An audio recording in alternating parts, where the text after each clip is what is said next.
Hoje nós vamos ver a terceira e última parte da físico-química de superfícies. Vamos lidar com o conceito de adsorção, com alguns conceitos básicos e aplicações, como as chamadas isotermas de adsorção, isoterma de Freundlich, de Langmuir, isoterma Bethe e Gibbs, e também os tensoativos. O que é a adsorção? A adsorção ocorre quando há uma alteração acentuada da concentração do soluto numa determinada interface. Quando se fala então de uma alteração acentuada, pode ser uma alteração positiva, uma adsorção positiva ou uma adsorção negativa. O soluto pode estar mais concentrado ou menos concentrado numa interface. O caso mais comum é de uma adsorção positiva, ou seja, existe excesso de concentração na superfície ou na interface. É um processo espontâneo, portanto, ΔG é menor do que zero. Porém, a adsorção sempre é caracterizada por uma variação de entropia negativa, porque a mobilidade da substância que está absorvida é muito mais restrita, de modo que a entalpia, que é ΔG mais T ΔS, deve ser necessariamente menor do que zero, ou seja, o processo é forçosamente exotérmico. A adsorção pode ser uma adsorção física, caracterizada por baixa energia e por ser reversível, ou então uma adsorção química, que é caracterizada por envolver uma energia mais elevada e, via de regra, é uma adsorção irreversível.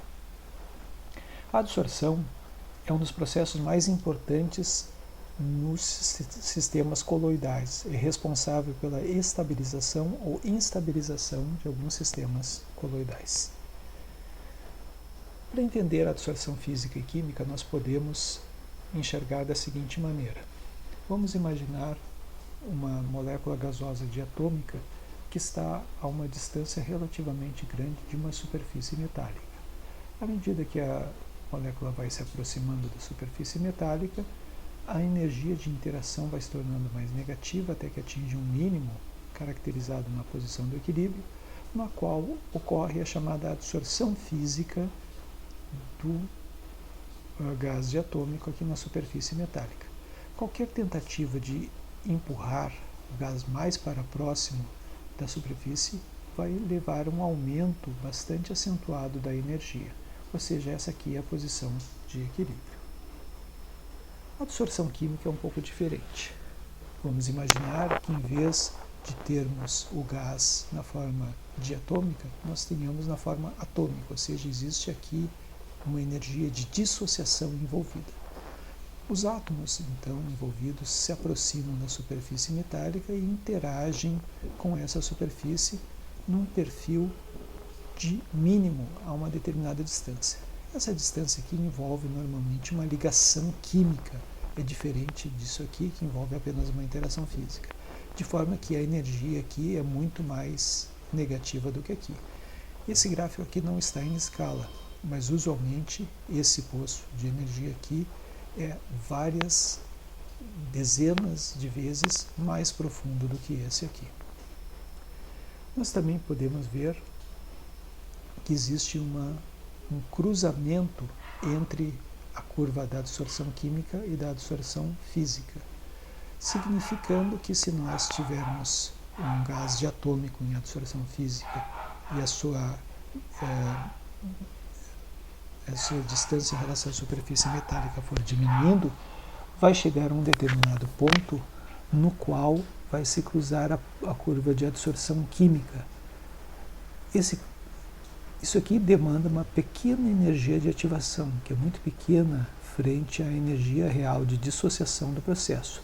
Uma vez cruzado essa curva aqui, o sistema está dissociado e nós entramos na curva de adsorção química, ou seja, o gás diatômico forçado em direção a uma superfície metálica dissocia o gás nos seus átomos constituintes com uma energia muito inferior àquela necessária para a dissociação na ausência da superfície metálica. Ou seja, essa adsorção física que passa para uma adsorção química, na verdade, é um efeito catalítico da superfície metálica na dissociação do gás diatômico. Isotermas de adsorção são as expressões quantitativas de adsorção, ou seja, quantidades absorvidas em função dos parâmetros do sistema. Vamos imaginar o seguinte: nós temos um sistema com uma solução com uma determinada concentração inicial e nós colocamos uma quantidade do adsorvente aqui. Depois de um tempo estabelece-se o equilíbrio, parte do soluto está agora absorvida no adsorvente e na solução resta uma quantidade do soluto inferior àquela original, mas se estabelece um equilíbrio. Se eu pegasse uma concentração inicial diferente, concentração inicial menor, e colocasse o adsorvente, eu teria um fenômeno similar, levando aqui a uma concentração final de equilíbrio inferior e a uma determinada concentração, uma determinada quantidade absorvida aqui do soluto no adsorvente. Eu posso repetir isso para várias concentrações iniciais e medir quais são as concentrações de equilíbrio remanescentes e, em cada caso, calcular as quantidades absorvidas. O que eu vou ter, então, são relações entre as concentrações iniciais e quantidades absorvidas. Várias concentrações iniciais, várias quantidades absorvidas, que são agora expressas na forma de uma tabela. Quantidade absorvida, concentração de equilíbrio, porque a concentração de equilíbrio pode ser calculada em função da concentração inicial e da quantidade absorvida. A quantidade absorvida, então, vai ser expressa como uma função da concentração de equilíbrio. X igual a F de C, quando se trata de uma adsorção em fase condensada, em solução, ou X igual a F de P, onde P aqui é a pressão, quando se trata de uma adsorção em fase gasosa. Mede-se, então, para diferentes valores, para diferentes concentrações, mede-se a quantidade absorvida e também a concentração do equilíbrio, e com base nisso se estabelece as relações quantitativas. Por exemplo, em fase gasosa, uma isoterma extremamente importante é a isoterma de Freundlich. A isoterma de Freundlich me diz que a quantidade absorvida do gás, por exemplo, X, que é o número de mols do gás, pode ser relacionado da seguinte maneira: se a pressão inicial era P0 e depois da adição do adsorvente a pressão passou a ser P, P0 menos P vezes V sobre RT é, na verdade, o número de gás absorvido, é o número de mols de gás absorvido. Isso aqui é o nosso X, é a nossa quantidade absorvida. A isoterma de Freundlich me diz que X sobre M, onde M aqui é a massa do adsorvente, é proporcional à pressão de equilíbrio elevada a um determinado expoente característico. X sobre M igual a K vezes P na N. Expresso em forma logarítmica, fica logaritmo de X sobre M igual a logaritmo de K mais N logaritmo de P. Também em fase condensada é possível aplicar a isoterma de Freundlich, só que nesse caso a quantidade X é o número de mols de soluto absorvido. Está relacionado à concentração inicial C, a concentração C0, a concentração de equilíbrio C e o volume V, ou seja, C0 menos C vezes V. A quantidade absorvida é expressa como uma função da concentração do equilíbrio, numa expressão matemática análoga àquela outra. X sobre M igual a K vezes C na N, ou o logaritmo de X sobre M igual ao logaritmo de K mais N logaritmo de C. Por exemplo, a absorção de um corante em solução segue a isoterma de Freundlich, com as constantes K igual a 2 e N igual a 0,5, sendo que as concentrações são expressas aqui em mol por litro e a quantidade absorvida em mol e a massa do absorvente em quilogramas. Pergunta-se qual será a concentração remanescente do corante quando adicionarmos 20 gramas de absorvente a 100 ml de uma solução de concentração 0,2 mol por litro. A quantidade absorvida é calculada como o número de mols de soluto por C0 menos C vezes V. E a expressão da isoterma de Freundlich é X sobre M igual a K vezes C na N.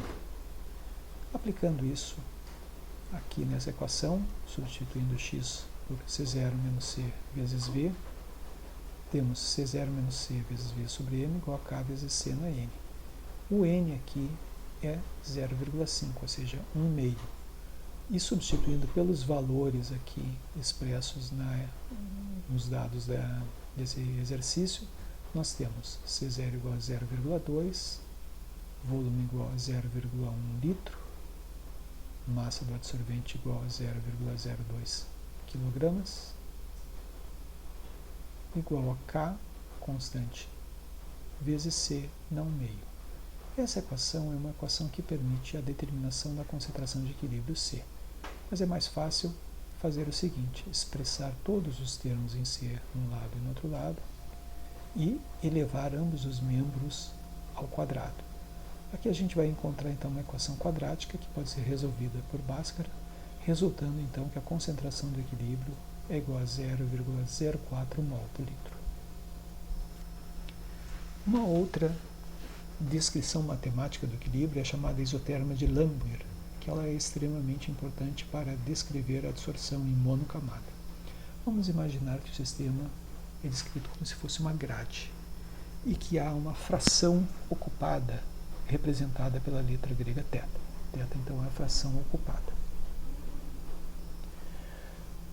Depois de um certo tempo, vamos imaginar em fase gasosa que as moléculas vão se depositando e vão saindo. Então, existe uma adsorção e uma desorção. O equilíbrio se dá quando a velocidade de adsorção for igual à velocidade de desorção. A velocidade de adsorção é igual a K vezes P vezes 1 menos θ. Por quê? Porque ela depende da pressão do gás e depende da fração livre, que é 1 menos θ. A velocidade de desorção, por sua vez, depende apenas da fração ocupada. Então, K' vezes o θ. Rearranjando os termos aqui, nós vemos que K sobre K' vezes P é igual a θ sobre 1 menos θ. Aqui a gente tem então a pressão em função da fração ocupada θ. O mais útil, porém, é o contrário, encontrar a fração ocupada em função da pressão. O que é feito rearranjando essa equação. Então, esse quociente K sobre K' é uma constante, vamos chamar de beta. Passamos para cá multiplicando, então fica 1 menos θ, beta P igual a θ, ou seja, fica beta P menos beta P vezes θ igual a θ, ou seja, nós temos beta P igual a beta P θ mais θ, ou seja, θ que multiplica 1 mais beta P igual a beta P, ou θ igual a beta P, 1 mais beta P. Essa equação, então, me permite, com base na pressão medida de equilíbrio, determinar a fração ocupada. A quantidade absorvida real é proporcional a essa fração ocupada. Vamos dizer que a constante de proporcionalidade é uma outra constante, v'amos chamar de K duas linhas. Então, x sobre m igual a K duas linhas vezes θ. Portanto, é K duas linhas vezes P beta 1 mais beta P. Isso aqui vezes isso aqui é uma outra constante que vamos chamar então de alfa. Então a equação de Langmuir acaba sendo, na sua forma final, x sobre m igual a alfa p dividido por 1 mais beta p. Esses alfa e beta são grandezas características descritoras do tipo de sistema que está sendo investigado e podem ser determinadas experimentalmente. Determinando alfa e beta experimentalmente, eu sei a quantidade absorvida para qualquer situação de pressão. Isso pode ser feito da seguinte maneira. Nós invertemos essa equação. Então, a gente passa aqui esse alfa p dividido por x sobre m, e aqui a gente tem o 1 mais p beta, aqui dividido por 1. Aqui a gente divide ambos os lados por alfa, então fica 1 sobre alfa mais beta p sobre alfa igual a p sobre x sobre m. Ou seja, se nós fizermos um gráfico de p dividido por x sobre m versus p, teremos uma linha reta, cujo coeficiente linear me permite a determinação de alfa, cujo coeficiente angular me permite a determinação de beta, como a gente vê aqui nesse gráfico aqui. Para pressões bem baixas, certo? Para pressões muito baixas, isso aqui é desprezível frente a 1, de modo que x sobre m igual a alfa vezes p, ou seja, a quantidade absorvida cresce linearmente com a pressão. A pressões muito altas, porém, P beta se torna muito maior do que 1, de modo que aqui a gente tem essencialmente P beta, alfa P vezes beta P, cancela P, fica alfa sobre beta, ou seja, a pressões suficientemente altas, o sistema chega numa saturação, no qual a quantidade ocupada, aliás, a quantidade absorvida é uma constante. Outras isotermas apresentadas são a isoterma BET, Brunauer-Emmett-Teller, que descreve a absorção em multicamada. Ela é mais ou menos semelhante à isoterma de Langmuir, porém, em vez de uma camada só, ela descreve várias camadas. E também pode ser linearizada de modo similar à isoterma de Langmuir. E a isoterma de Gibbs. A isoterma de Gibbs ela descreve a adsorção na interface de soluções. Ela é baseada no conceito de excesso superficial. O que é o excesso superficial? É a quantidade de substância que está na superfície a mais do que estaria se o sistema fosse absolutamente homogêneo. É possível mostrar que esse excesso superficial está relacionado à derivada da tensão superficial em relação à concentração da espécie. Então nós temos a seguinte situação. Algumas substâncias, elas, à medida que a concentração aumenta, a tensão superficial diminui.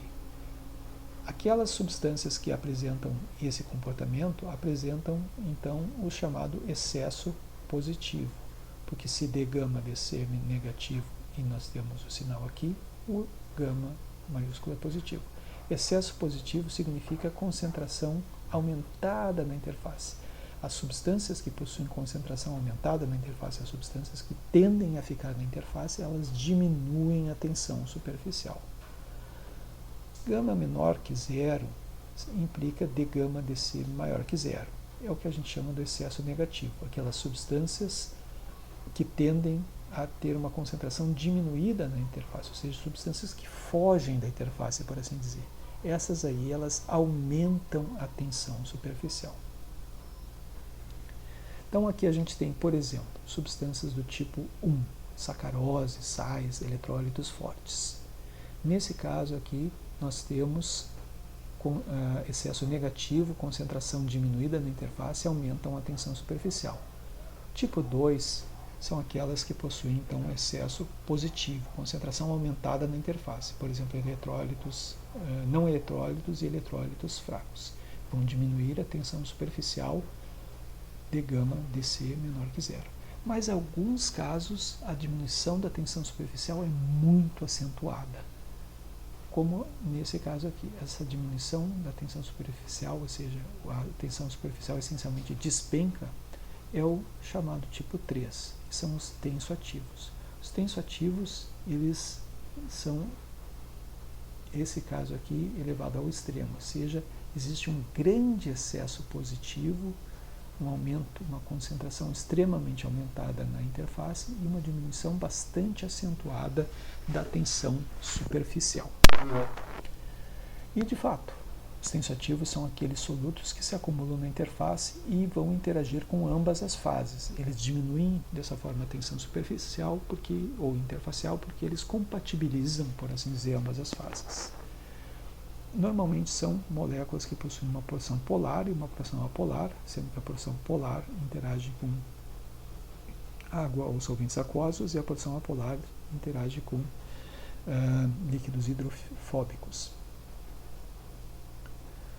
Esse efeito dos tensoativos sobre a tensão superficial, como eu disse, é extremamente pronunciado. Existe um decréscimo acentuado da tensão superficial até haver uma saturação.